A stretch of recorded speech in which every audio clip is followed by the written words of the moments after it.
আমাদের শহীদ প্রেসিডেন্ট জিয়াউর রহমান, দেশনেত্রী বেগম খালেদা জিয়া এবং আমাদের দলের ভারপ্রাপ্ত চেয়ারম্যান জনাব তারেক রহমান সবসময় ফিলিস্তিনি মানুষের পক্ষে, ফিলিস্তিনির ভূমির পক্ষে অবস্থান নিয়েছেন। ইসরায়েলকে যেভাবে সমর্থন দিয়ে যাচ্ছে, অস্ত্র দিয়ে, অর্থ সহযোগিতা দিয়ে, কূটনীতিক স্তরে, সেই তার প্রতিবাদে আজকে বাংলাদেশ জাতীয়তাবাদী ছাত্রদল কর্তৃক আয়োজিত আজকে কেন্দ্রীয়ভাবে এখানে কর্মসূচিটি পালিত হচ্ছে এবং এর বাইরে সারা বাংলাদেশের প্রায় ২৫০০ শিক্ষা প্রতিষ্ঠানে আমাদের এই কর্মসূচির মানববন্ধন অথবা বিক্ষোভ সমাবেশ এটি পালিত হবে। এটি আমরা এই জন্যই করছি, সেটি হচ্ছে ফিলিস্তিনির রাষ্ট্রের ভূখণ্ডের মালিক ফিলিস্তিনির নাগরিক এবং এটি বছরের পর বছর ধরে সন্ত্রাসী রাষ্ট্র ইসরায়েল বর্বরোচিত হামলার মাধ্যমে তাদেরকে এখান থেকে সরিয়ে দেওয়ার এক ধরনের অপচেষ্টা করছে।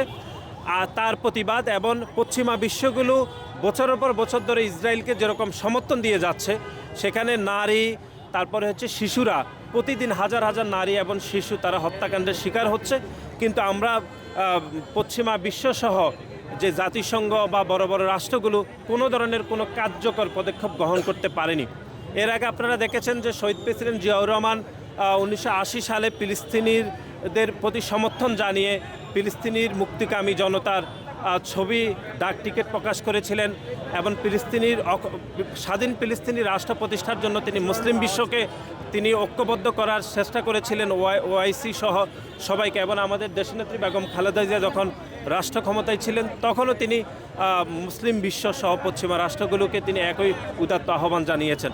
এবং গত কয়েক বছর ধরে যখন গাজা এবং রাফাতে বর্বরোচিত হামলা হয়েছিল, তখনই আমাদের দলের ভারপ্রাপ্ত চেয়ারম্যান জনাব তারেক রহমান জাতিসংঘ সহ পশ্চিমা বিশ্বের সকল রাষ্ট্রকে কিন্তু চিঠি দিয়ে তিনি ফিলিস্তিনের প্রতি বাংলাদেশের মানুষের এবং বাংলাদেশ জাতীয়তাবাদী দলের কিন্তু যে সমর্থন বা এই দেশের প্রতি আমাদের যে সমর্থন সেটি কিন্তু জানিয়েছে।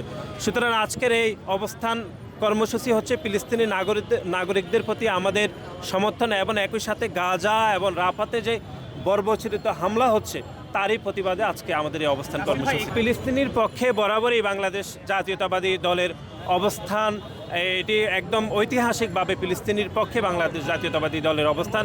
আমাদের শহীদ প্রেসিডেন্ট জিয়াউর রহমান, দেশনেত্রী বেগম খালেদা জিয়া এবং আমাদের দলের ভারপ্রাপ্ত চেয়ারম্যান জনাব তারেক রহমান সবসময় ফিলিস্তিনি মানুষের পক্ষে, ফিলিস্তিনির ভূমির পক্ষে অবস্থান নিয়েছেন। আজকে একটু পরে আমাদের দলের স্থায়ী কমিটির সদস্য জনাব সালাউদ্দিন আহমেদ ভাই এবং আমাদের ছাত্র বিষয়ক সম্পাদক জননেতা জনাব রকিবুল ইসলাম বকুল ভাই আমাদের এখানে দলের পক্ষ থেকে বক্তব্য রাখবেন, আমাদের ছাত্র দলের আমাদের নেতৃবৃন্দরা বক্তব্য রাখবে। আমরা আশা করছি যে ফিলিস্তিনির প্রতি বাংলাদেশ জাতীয়তাবাদী ছাত্রদল এবং বাংলাদেশ জাতীয়তাবাদী দলের যে অবস্থান বছরের পর বছর ধরে তাদের মাটির প্রতি, তাদের মানুষের প্রতি আমাদের যে সমর্থন, সেটি আমরা আজকে আবার পুনর্ব্যক্ত করব।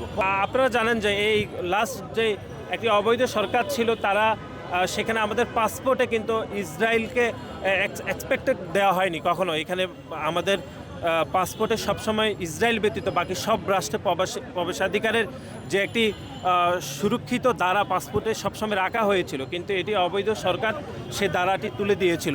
সুতরাং আমরা মনে করছি এই অন্তর্বর্তীকালীন সরকার এই গাজা এবং রাফাতে যে হামলা হচ্ছে তার প্রতিবাদে ইতিমধ্যে তারা কাজ করছে এবং তাদের আরও বেশি কাজ করা উচিত বলে আমরা মনে করছি এবং আমাদের দলের পক্ষ থেকে সরকারের সাথে নিবিড় যোগাযোগ রয়েছে বলে আমরা প্রত্যাশা করছি। দেশে দেশে সবার সাথে দ্য নিউজ।